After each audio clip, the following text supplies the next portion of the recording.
नमस्कार, मैं जितेंद्र चतुर्वेदी। मतांतर में आप लोगों का स्वागत। हम लोग बात करेंगे आज दिल्ली के पुलिस कमिश्नर राकेश अस्थाना।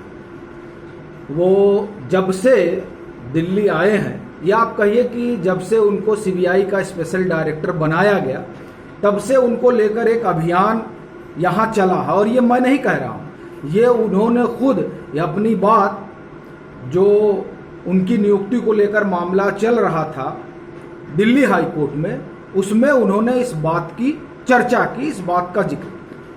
अच्छा, चल इसलिए रहा था, कह रहा हूं, चूंकि अब उस मामले का निर्णय आ चुका है। कोर्ट ने अपना जो आदेश रिजर्व रखा था, वो आदेश उन्होंने दे दिया।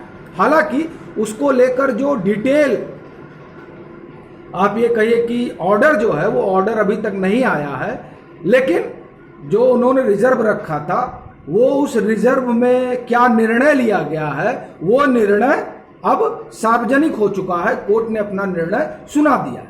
वो निर्णय क्या है, उस निर्णय पर हम बात करने से पहले ये जो पूरा घटनाक्रम है, उसे एक बार देखते हैं, फिर हम लोग आते हैं कि दरअसल निर्णय में कोर्ट ने कहा क्या है। देखिए, जुलाई में 31 जुलाई को राकेश अस्थाना का कार्यकाल खत्म होना था। वो बीएसएफ के जो है मुखिया थे, और वहां से जो है उनको दिल्ली पुलिस कमिश्नर बनाया गया। 4 दिन पहले उनको दिल्ली का पुलिस कमिश्नर बना दिया गया, उनके रिटायरमेंट से। और इसे लेकर एक अभियान चला, और उस अभियान में ये मामला उठाया गया, और इसको लेकर सुप्रीम कोर्ट में सबसे पहले पीआईएल पड़े।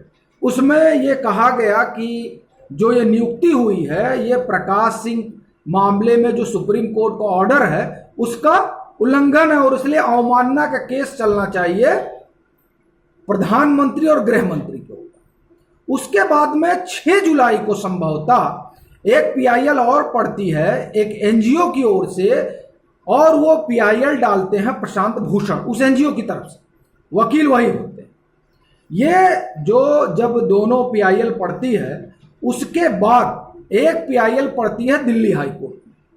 वो पीआईएल डालते हैं सदर आलम, और उसमें राकेश अस्थाना की नियुक्ति को चुनौती दिया जाता है, और आधार वही होता है प्रकाश सिंह मामले में जो सुप्रीम कोर्ट का ऑर्डर है, और दूसरा इंटर काडर वाला एक उसमें मामला बनाया जाता है। सुप्रीम कोर्ट में जब ये सुनवाई होती है इस पीआईएल को लेकर, तो सुप्रीम कोर्ट प्रशांत भूषण से ये कहता है कि चूंकि दिल्ली हाई कोर्ट में इसको लेकर मामला चल रहा है, तो दिल्ली हाई कोर्ट का फैसला आज जाए, उसके बाद में हम लोग इस पर सुनवाई करते हैं। और वहां पर हालांकि प्रशांत भूषण ने यह कहा कि ये दरअसल मेरी पीआईएल को कमजोर करने के लिए दिल्ली हाई कोर्ट में पीआईएल डलवाई गई है। उनको मतलब एक तरीके से षड्यंत्र लगा इसमें कुछ, लेकिन उस सब को सुप्रीम कोर्ट ने खारिज किया और कहा कि आप वहां चाहें तो इंटरवेंशन फाइल कर सकते हैं, और दिल्ली हाई कोर्ट से कहा कि आप 14 दिन में इस मामले का आप निर्णय दीजिए। तो उसके बाद में क्या हुआ कि दिल्ली हाई कोर्ट में मामला शुरू हुआ। सदर आलम की पहले पीआईएल पड़ी हुई थी, प्रशांत भूषण ने यहां इंटरवेंशन फाइल किया, और मामला शुरू हुआ। इस मामले में जो भारत सरकार ने कहा, भारत सरकार ने पहले तो सीधे सीधे जो है ये जो चुनौती दी गई उसको सिरे से खारिज किया, और उन्होंने कहा कि देखिए, जो हाल की परिस्थितियां रही दिल्ली की, और एक चीज और दूसरा दिल्ली राजधानी भी है, तो हाल की परिस्थितियां आप जानते ही हैं कि दिल्ली दंगे हुए, और उसके बाद में 26 जनवरी को जो हुआ, उसको देश क्या पूरी दुनिया ने उसको देखा। तो इन चीजों को देखते हुए, और ये हिंदुस्तान की राजधानी है, इस बात को ध्यान में रखते हुए एक ऐसे काबिल अधिकारी की जरूरत थी जो मल्टी डायमेंशनल हो, और कई एजेंसियों में काम कर चुका हो, और किसी बड़े राज्य में काम करने का अनुभव हो। इस लिहाज से राकेश अस्थाना फिट बैठे, और फिर जो है सरकार ने निर्णय लिया कि इनकी नियुक्ति यहां कर दी जाए। ये भारत सरकार का अपना तर्क था। उन्होंने ये भी कहा, और ये भी आप ये समझिए कि पीआईएल पर की मंशा पर सवाल खड़ा किया कि इससे पहले इस तरह के 8 अधिकारियों की नियुक्ति यहां पर हो चुकी है, लेकिन उन अधिकारियों को लेकर कोई पीआईएल नहीं डाला गया। यहां तक कि सरकार ने पीआईएल डालने वालों को भी आड़े हाथ लिया और कहा कि पीआईएल इस समय एक धंधा बन चुका है, एक व्यवसाय बन चुका है। ये सारी दलीलें वहां दी गई।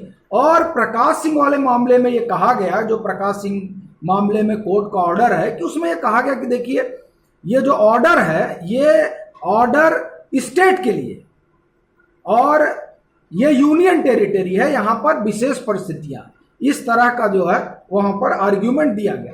एक और जो आर्ग्यूमेंट वहां पर हुआ वो आर्ग्यूमेंट ये जो इंटर कार्डर चेंज वाला था, इस पर भी था। तो इस पर भी सरकार ने कहा कि ये लोग कह रहे हैं कि नहीं और भी अधिकारी हैं, लेकिन उसमें से किसी अधिकारी, कौन वो अधिकारी है, उनकी बात नहीं की गई, ये वहां पर तर्क रखा गया।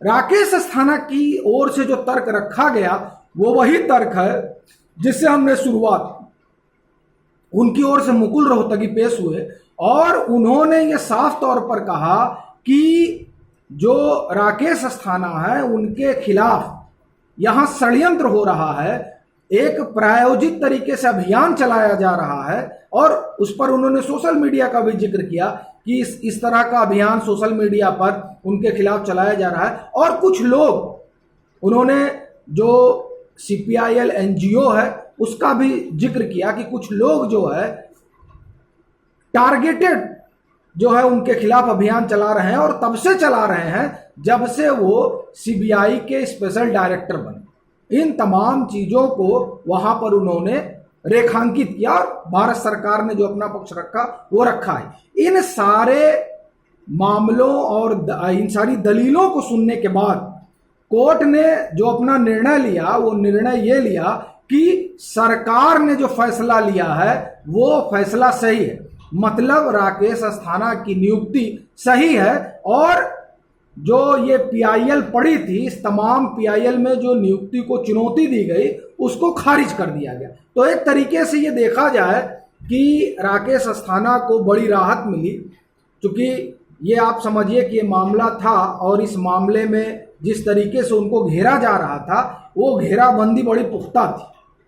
और प्रशांत भूषण, जो आप समझिए कि उनको एक बड़ा झटका लगा, क्योंकि इससे पहले जो ईडी के डायरेक्टर हैं संजय मिश्रा, उनके मामले में भी उनकी चूंकि नियुक्ति एक्सटेंशन लगातार उनको मिल रहा था तो उसको भी इन्होंने चुनौती दी थी। और वहां ये मामला तब सुप्रीम कोर्ट में था और सुप्रीम कोर्ट ने ये उनके इस चुनौती को खारिज कर दिया था। हाँ, उसने कोर्ट ने सरकार से ये कहा कि अब आप नवंबर के बाद जो है इनको एक्सटेंशन नहीं देंगे संजय मिश्रा वाले मामले में।